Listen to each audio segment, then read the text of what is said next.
কে মানুষ কষ্ট দেয় এবং এটা আমাদের বাংলাদেশে খুব সাধারণ একটা ইস্যু হয়ে গিয়েছে।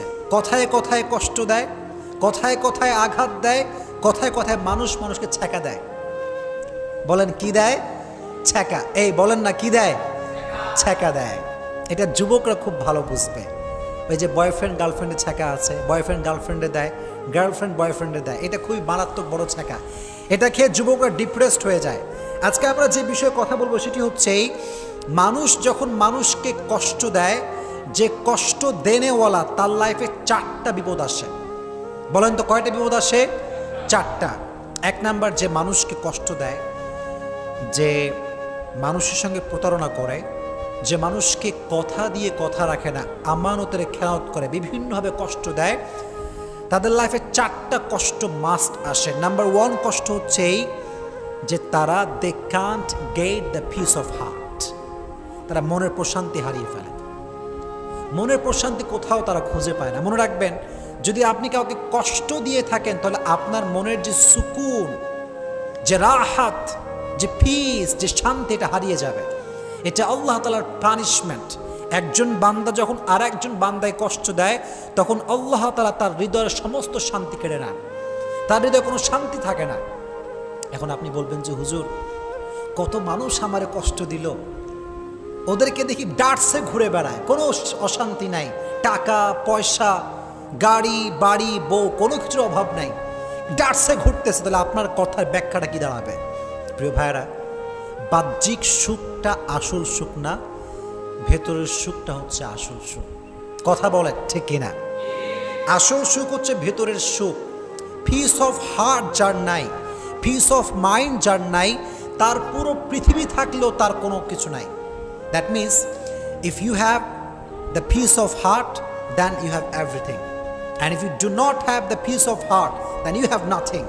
মনের প্রশান্তি যার নাই তার কিছু নাই রে ভাই। এটা মারাত্মক বড় জিনিস। এজন্য যারা মানুষকে কষ্ট দেয় তাদের মনের প্রশান্তিটা হারিয়ে যায়। কাউকে কষ্ট দেবেন না। আমি সবাইকে হাত জোর করে অনুরোধ করছি, আর আমাকে শুনছেন পর্দার আড়াল থেকে যে মায়েরা বোনেরা শুনছেন, সবার কাছে দুটো হাত জোর করে বলছি, কখনো কাউকে কষ্ট দিবেন না। নিজে ভেঙে চুরে চুরমার হয়ে যান, নিজে কষ্ট পেয়ে ভেঙে শেষ হয়ে যান, কাঁদেন, আল্লাহর কাছে দাঁড়ান, তাহাজ্জুদ পড়েন, সেজদায় কান্না করেন, নিজে শেষ হয়ে যান, মানুষকে কষ্ট দিবেন না। এটা বড় মারাত্মক বড় একটা অপরাধ। এটা আমরা ফিল করি না, আমাদের ভেতরে রিয়েলাইজেশনটা নাই, মনের প্রশান্তি হারিয়ে ফেলবেন। খবরদার, বিয়ালাত, মানুষকে কষ্ট দিবেন না। 1 নাম্বার। 2 নাম্বার যে বিপদ আছে সেটা হচ্ছে যারা মানুষকে কষ্ট দেয় তারা তাদের লাইফ থেকে অনেক দামি একটা জিনিস হারায় ফেলে। এটা আমি আমার রিয়েল এক্সপিরিয়েন্স থেকে বলছি, দেখে বলছি, বুঝে বলছি। যারা মানুষকে কষ্ট দেয় তারা তাদের লাইফের সবচেয়ে মূল্যবান জিনিসটা একটা সার্টেন পিরিয়ডসে হারিয়ে ফেলে, হারায় যায়, বুঝেও না, মানুষ টেরই পায় না, আল্লাহ কেড়ে নেয়। এটা করবেন না।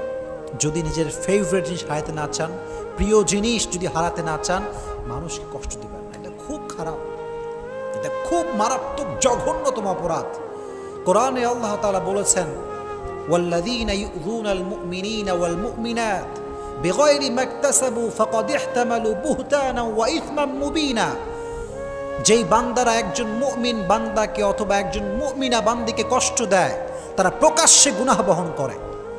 কোনো কারণ ছাড়া দেখবেন মানুষ মানুষকে ব্লেম করে, অপবাদ দেয়, তহমত দেয়, অথচ সে অপরাধটা করেই নাই সে। আল্লাহ বলছেন তারা প্রকাশ্যে গুনাহের বোঝা বহন করে। কষ্ট দিবেন না, কাউকে কষ্ট দিবেন না। নিজে কষ্ট পেয়ে শেষ হয়ে যান, কান্দেন, পাগলের মতো চিৎকার করেন, যাই হোক না কেন, মানুষে কষ্ট দিবেন না। 2 নাম্বার বিপদ। 3 নাম্বার যেটি ঘটে সেটি হচ্ছে যে মানুষকে কষ্ট দেয়, মানুষের মন থেকে আল্লাহ তাআলা তার ভালোবাসা দূর করে দেয়।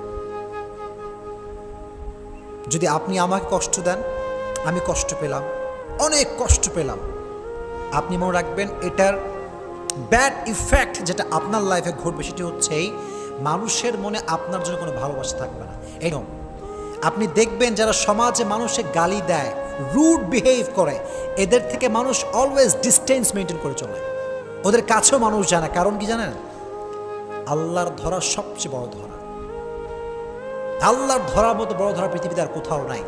এই জন্য যখন মানুষকে কষ্ট দিবেন, মানুষের হৃদয় থেকে আল্লাহ তাআলা আপনার প্রতি যে রেসপেক্টটা ছিল, যে সম্মান ছিল, যে লাভ ছিল, এটা আল্লাহ দূর করে দেবে।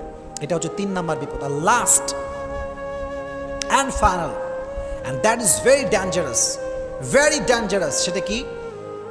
এদিকে তাকান, আমার চোখে চোখ রাখেন, কথাগুলো বোঝার ট্রাই করেন। যখন আপনি মানুষকে কষ্ট দিবেন, কবরে আপনার তওবা করেছেন, আল্লাহর কাছে কান্নাকাটি করেছেন, তাহাজ্জুদ পড়েছেন, আজীবন আল্লাহর কাছে তওবা করতে করতে আপনার সব গুনাহ মাফ হয়ে গেছে, মাশাআল্লাহ, দ্যাটস ভেরি অ্যামেজিং, সব মাফ হয়ে গেছে, খুব ভালো। কিন্তু যদি আপনি মানুষকে অজান্তে কষ্ট দিয়ে থাকেন, এই গুনাহটা ক্ষমা হবে না, এটা ক্ষমা হবে না। বিকজ হক যেটা আছে এটা 2 প্রকার। একটা হচ্ছে হকুল্লাহ, একটা আল্লাহর হক, আর একটা হচ্ছে হকুল ইবাদ, বান্দার হক। আল্লাহর হক, নামাজ পড়বেন, পড়েন নাই, তওবা, ক্ষমা করে দিবে আল্লাহ। আপনার আল্লাহর হক, সামর্থ্য হয়েছে হজ করতে হবে, করেন নাই, আল্লাহ ক্ষমা চাই, তওবা করলাম, আল্লাহ আবার করব, আল্লাহ মাফ করে দিবে। এটা ক্ষমা হতে পারে। বিকজ আর রহমান আর রহিম, he is the most merciful, the most gracious, the most kindful, সবচাইতে দয়াময়, সবচাইতে মায়াময় একজন। জবান খুলে বলেন তিনি কে? আল্লাহ হচ্ছেন সবচাইতে মায়াময়। এটা ক্ষমা হতে পারে।